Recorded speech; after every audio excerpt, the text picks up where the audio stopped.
महाराष्ट्र के बीड जिले से एक दिल दिला देने वाला मामला सामने आया है। पाटोदा शहर में एक दिव्यांग आदिवासी परिवार का आशियाना प्रशासन ने बुलडोजर चलाकर चंद मिनटों में मिट्टी में मिला दिया। बता दें कि बारकुबाई सोपान पवार यह पीड़ित महिला का नाम है, जो 30 साल से सरकारी जमीन पर रह रही थी। पारधी समाज के इस पवार परिवार को प्रशासन ने बिना किसी नोटिस के बेघर कर दिया। दिव्यांग व्यक्ति जमीन पर गिरकर पुलिस अधिकारियों से गुहार लगाता रहा, लेकिन प्रशासन का दिल नहीं पिघला। इतना ही नहीं, इस कार्रवाई में 25 से 30 पेड़ों को भी बेरहमी से काट दिया गया।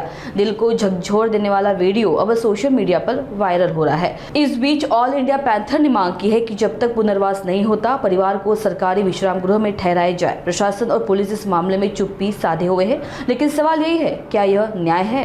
वर्षापासून मी इथे मी प्रत्येक बारच्याने आल्यानंतर मला शासनाने मी प्रत्येक बारच्याला मागणी करून मी ह्या जागेवर मी 4 कंपाऊंड केलेलं होतं आणि आज मी पासा पाणी आणून 200 रुपये लिटर ट्रिपने पाणी आणून मी झाडं जगवले होते आणि आता आता चहा पाण्याचा व्यवसाय करते माझं पोरगं अपंग आहे, वाटलं तर येऊन जागेवर बघायचं आमच्या हाल काय येतं, पण हे झाडं मी पाणी लेकराला इतकं घातलं नसेल एवढं घातलंय मी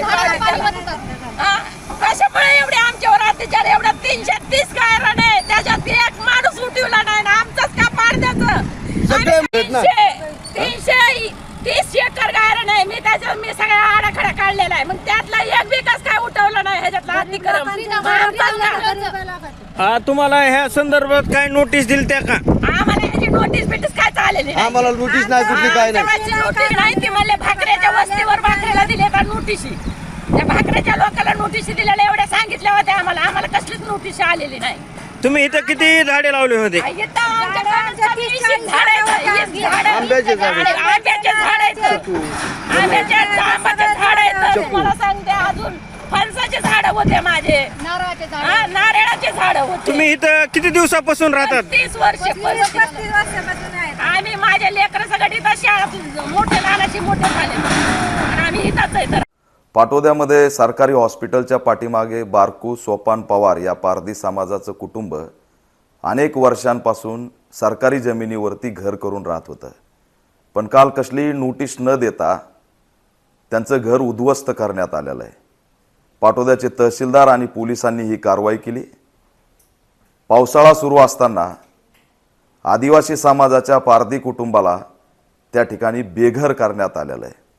मी प्रश्न विचारतोय पालकमंत्री अजित पवार यांना की या बीड जिल्ह्यामध्ये जिथे तुम्ही पालकमंत्री तिथं पारधी समाज सुरक्षित नाही। अजितदादा पवार लाज वाटली पाहिजे की पावसाळ्यामध्ये पारधी समाजाला बेघर केलंय आणि बेघर करत असताना दिव्यांग असलेला अपंग असलेला तरुण पोलिसांच्या पायावरती बुटावरती डोकं ठेवून विचारतोय की आम्ही कुठं जायचं, त्याला बेघर करून काय मिळालं? शहराचा सहारा घेणाऱ्या पारधी समाजाला मुख्य प्रवाहात येऊ द्यायचंच नाही का? हा प्रश्न सुद्धा ऑल इंडिया पॅंथर सेना विचारत आहे आणि या घटनेचा निषेध करून तहसीलदार आणि पोलिसांवरती कडक कारवाई झाली पाहिजे। पारधी समाजाच्या या कुटुंबाला घर मिळालं पाहिजे अशी ऑल इंडिया पॅंथर सेना मागणी करत आहे। तात्काळ त्याला पाटोद्याच्या गेस्ट हाऊसमध्ये राहण्याची परवानगी देऊन जोपर्यंत शासकीय घर मिळत नाही तोपर्यंत शासकीय विश्रामगृहामध्ये त्याला ठेवण्यात यावं अशी ऑल इंडिया पॅंथर सेना मागणी करत आहे।